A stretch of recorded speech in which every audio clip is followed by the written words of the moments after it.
Amazon दुनिया की सबसे रहस्यमयी जगह है। यहाँ पर कई ऐसे रहस्य हैं जिससे आज तक पर्दा नहीं उठ पाया है। लावा की तरह खौलती नदी से लेकर हाथी को खा जाने जितने बड़े एनाकोंडा तक, और यहाँ ऐसे भी पेड़ हैं जो कि चलते हैं। क्या ये सब सच है या बस एक दंत कथा?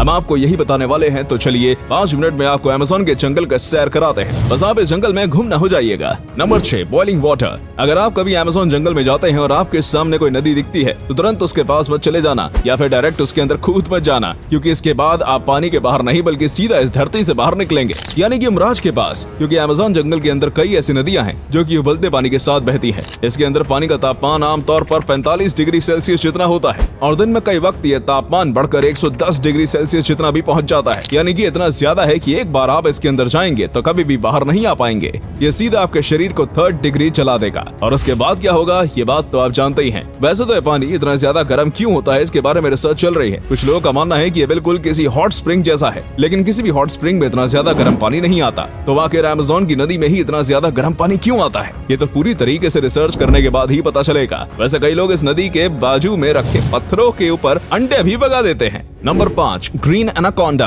अमेज़न फॉरेस्ट को और भी ज्यादा खतरनाक बनाने के पीछे एनाकोंडा सांप का भी हाथ है। अब आप ही बताइए, ऐसे सांप के पास कौन ही जाना चाहेगा जो कि चुटकियों में आपकी जान ले सकता है। माना कि एनाकोंडा के पास जहर नहीं है, लेकिन इसकी शारीरिक शक्ति किसी भी इंसान को हरा सकती है। और रही बात इसके खाने की, तो ये किसी भी चीज को खा सकता है। और किसी भी चीज से मेरा मतलब है किसी भी चीज को, क्योंकि इसे जंगल में कई बार मगरमच्छ, हिरण, यहाँ तक कि तेंदुए को भी खाते हुए देखा गया है। और कई बार इनके पेट में से इंसानी अवशेष भी मिले हैं। पूरी दुनिया में कितने एनाकोंडा मौजूद हैं ये बात कोई भी नहीं जानता। और साथ में ये बात आप भी नहीं जानते होंगे कि एनाकोंडा की कोई उम्र नहीं होती। ये तब तक बढ़ते हैं जब तक इन्हें कोई बीमारी ना हो जाए या फिर ये भूख से ना मर जाएं। इसलिए कई बार विशाल कई एनाकोंडा को देखने का भी दावा किया गया है, जो कि एक हाथी को भी खा सकता है, लेकिन इसके पुख्ते सबूत नहीं मिले हैं। और अब तक सबसे बड़ा जो एनाकोंडा मिला है वो 33 फीट का था। स्थानीय लोगों का कहना है कि उन्होंने 50 और 100 फीट जितने बड़े एनाकोंडा को भी देखा है। और इस वीडियो में आपको जो एनाकोंडा दिख रहा है वो भी बेहद बड़ा एनाकोंडा है, लेकिन इसे मापा नहीं गया, क्योंकि पहले तो ये लोग यहाँ से डर कर भाग गए और जब ये गार्ड के साथ वापस आए तब ये मिला नहीं, लेकिन यकीनन अब तक मिले एनाकोंडा से बड़ा था।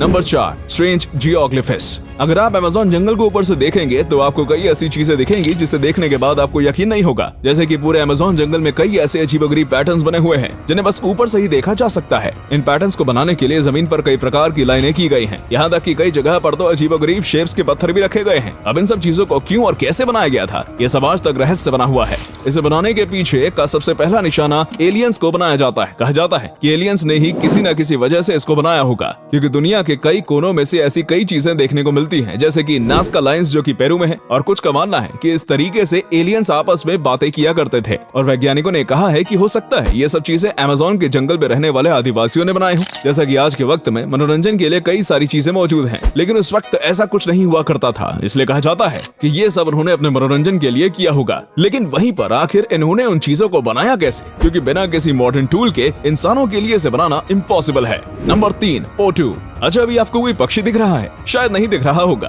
क्योंकि यहाँ पर एक पक्षी है जो कि कैमोफ्लेज करने में माहिर है। इस पक्षी का नाम है पोटो और ये अमेज़न की खासियत है। ये पक्षी इतने शातिर तरीके से अपने आप को छुपाता है कि कोई भी शिकारी इसे देख नहीं पाता। इसके शरीर का रंग बिल्कुल ही पेड़ पौधे जैसा है, जिसकी वजह से किसी भी पेड़ के तने में आसानी से छिप सकता है। इसकी आंख भी पूरी तरीके से काली होती है, जो कि इसे कैमोफ्लेज करने में और भी ज्यादा मदद करती है। इस पक्षी की साइज बहुत ही ज्यादा छोटा होता है। ऐसे पक्षी जंगल में काफी ज्यादा मौजूद हैं, लेकिन अक्सर ये देखने को नहीं मिलता है, क्योंकि जाहिर सी बात है ये किसी पेड़ के ऊपर छिपे हुए होते हैं। और ईगल, सांप, स्पाइडर जैसे कई शिकारी इनका शिकार करने की कोशिश करते हैं, लेकिन फिर वो इन्हें छोड़कर किसी आसान शिकार पर चले जाते हैं, जिसके चलते इनकी आबादी काफी अच्छी है इस वक्त। Number 2, walking palm. अगर मैं आपको कहूं कि अमेज़न के जंगल में एक ऐसा भी पेड़ है जो कि चलता है, तो आपको मुझ पर यकीन नहीं होगा। लेकिन दोस्तों, ये बात बिल्कुल सच है, क्योंकि भाई मैं आपसे झूठ थोड़ी ना बोल सकता हूँ। लेकिन किंतु परंतु बंधु, ये पेड़ हम इंसानों की तरह तेजी से नहीं चलता, बल्कि बहुत ही ज्यादा धीरे चलता है। इतना धीरे कि आपकी पूरी जिंदगी में बस 50 सेंटीमीटर ही आगे बढ़ सकता है। इस पेड़ की जो जड़ें होती हैं वो सूरज की तरफ बढ़ती रहती हैं, और जैसे ही वो आगे बढ़ती हैं तो पीछे वाली जो जड़ होती है वो धीरे धीरे करके गायब हो जाती है, और ऐसे ही धीरे धीरे करके ये आगे बढ़ता जाता है। ये देखने में काफी अजीब लगता है, क्योंकि इसकी इतनी सारी जड़ें होती हैं जो बिल्कुल इसे किसी मकड़ी की तरह दिखाती हैं। इस तरीके से जड़ों वाला शायद दुनिया में ये इकलौता पेड़ होगा,